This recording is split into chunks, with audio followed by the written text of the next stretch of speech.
Well, a chilly one today, but not a bad day here. You know what? The stress of this season sometimes wears me down, and I bounce back quick.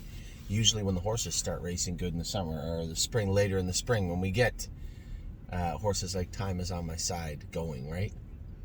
When we get horses like Pickpocket ready to qualify, Memory and Imagination Arson's supposed to race next week.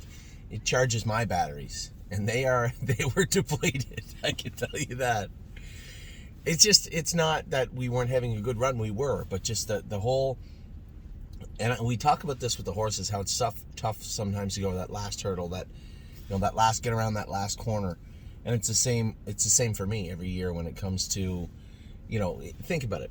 The bulk of our stake payments are due at tax season when everybody is bombarding you from every side. And I'll tell you what a great weekend. It wasn't, nothing tremendous happened. It just seemed like a reprieve from just a couple minutes of easy breathing for the weekend, and it certainly felt great.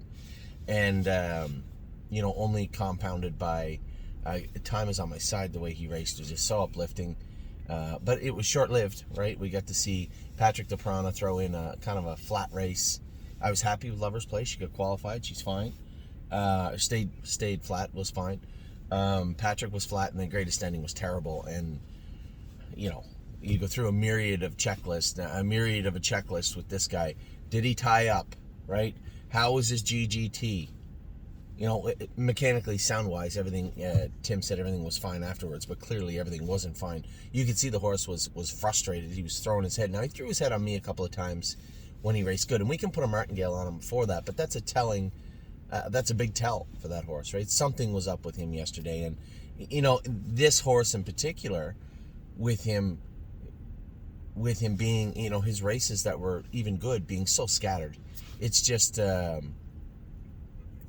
really, really, really frustrating to, to be a part of. But that's our job. We have to work through it and get them back on track. It's literally one step forward, 3 steps back. Now we're back to where we didn't want to be, but again, there's nothing stopping us from moving forward. So still looking for some consistency with that guy. And then last night, to finish it off, a tremendous drive. 2 very good drives, but a tremendous drive on I'm Fancy Like from Luke Ebersol. Great job by him. And he drove Blanton's Blue very good too, 2nd and 58. So we had a good night. We had a great start to the day. It was almost like a mediocre movie. A decent start, a horrible middle, and a great ending. So that's what we had yesterday here at the stable. But the entire weekend was good. We went out to eat last night with my brother Curtis and his family, Jamie and Lennon and Lincoln. And Amy's sister came up also. Colin and Claire came up with Jenna. And we had just a great supper. It was just, I say this all the time. You get locked into your life and you forget about what's around you sometimes. And it was just a great weekend and a great rest, to be honest. Today we'll be heading back to Ohio. We have Born to Dance in tonight. A couple of tough ones in there. But that'll be okay. He raced pretty good. He raced better than his line shows last week, and he raced very good his first start, so I expect he'll race fine on Saturday. Now, the only down part of this time of year, or at least a weekend like this also, is that as we see Time Is On My Side, and I'm Fancy Like, and Blanton's Blue racing good, there is another side of that coin, right? You have other horses. We sold Sedona Hill the other day, and again, you get back into that groove where you're trying to explain to people what you just did and why you just did it, right? Or even worse than that, why did my horse not race good? You know, a horrible qualifier from J-Port Beach Boy. And this is frustrating to me because I was told he was training down pretty good by all accounts. Now, I will back that up with saying, Johnny is always kind of grounded, right? The voice of reason. If anything, he leans toward the negative side of things. Just to be safe. And he said the horse had been training down better. And James was not pleased with him. He said he was on the left line. He wouldn't go forward at all. And And he was disappointed with his performance. So it puts me in a tough spot because I've told people he's training down good. Dominic says he's training down pretty good. I had somebody email me yesterday and say they were disappointed with Dominic's output. That kind of frustrates me a little bit. And listen, I take everything with a grain of salt, but there is very few people work as hard as Dominic Ledoux. He's in the barn all the time. He's the first one there, the last one gone. Well, maybe not the first one there, but the last one gone. He goes all night. He races everywhere. He never complains, and it's always go, go, go, go, go. And I had listen. This is not the first time when Harry Poulton started. Oh, Harry, horses just aren't racing good because they're not good horses. That's why. And that's the problem. If J-Port Beach Boy isn't a good horse, there's nothing I can do about that. If we bring all the 3-year-olds back, you're going to see some that are going to race good and some that aren't. Great Bet. That wasn't completely Great Bet's fault the other night. You could see what happened in the race. James got climbing over the horse in front of him, 100% shut his air off, had to move the horse, ended up moving him, and then he walked. Scoped him, he bled. Well, that's why he walked. That certainly isn't Dominic's fault. He wasn't driving him. And it's not James's fault. He was trying to put the horse in a good spot. He was just a green 3-year-old that's a little rude, right? Little rude, little ignorant, and that's not new. That's been his motto since day one, but he does have talent. So we'll get him racing better next week. But that falls under the expectations sprinkled with a little bit of reality, right? They're not all going to come back good. They're not all going to be good. Listen, you guys know there are 2-year-olds in that barn that we paid a lot of money for, a ton of them, that are just going to be okay horses. And that's the same as every other stable on planet Earth. Every single other one. There's nothing we can do about that. That's horse racing. All we can do is, it's no different than Greatest Ending. He was terrible yesterday. Why was he terrible? Let's get him good and let's try and keep him good. That's what we need to do with Greatest Ending.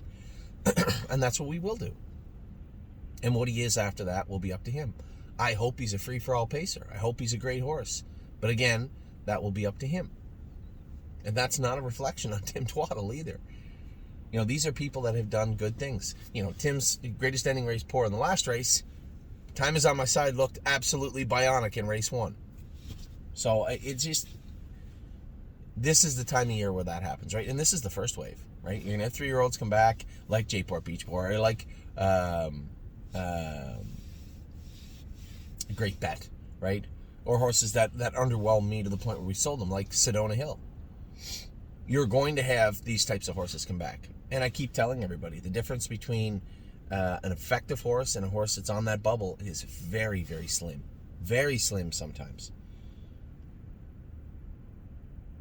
And as I said, this is wave 1. You're going to see this again. You're going to see this face and this type of commentary in July also, when the 2-year-olds start. What's wrong with our horse? How come he's not racing as good? This horse trained down great. Doesn't matter. They have to be able to get to the track and transition into being effective racehorses. And you guys know this. This is horse racing. It's not fair sometimes. It's merciless sometimes. But when it's not, it's a lot of fun. And that's horse racing in a nutshell. So for everybody out there, and listen, please don't take this as me being upset. I'm not. We go through this every single year. We'll find a spot for everybody, whether it be Great Bet or J-Port Beach Boy, or sell them like we did Sedona Hill. But hopefully we can get these horses moving forward, all of them, collectively. It's a hard thing to do, right? Very hard thing to do. Anyway, I just wanted to put that out there. And like I said, I had a great weekend. I'm not upset or mad. I put myself in everybody's shoes. If I watched my horse train down, I heard Anthony say, he's training good, it seems good, and then go out and throw a poor qualifier in or a poor race. Now, the qualifier was different. The race, I can explain to you, and anybody that's in racing, you can see what took place. There's no two ways about that. The qualifier, not so much. I will say this, though. Great Bet's first qualifier was poor also, and he came back with a much stronger qualifier his second time around. So let's just let this play out with all the horses, and when there's any sort of certainty sprinkled onto those situations, whether it be we're comfortable in saying this horse is good or this horse is not good, then we will. I was happy with Great Bets qualifier.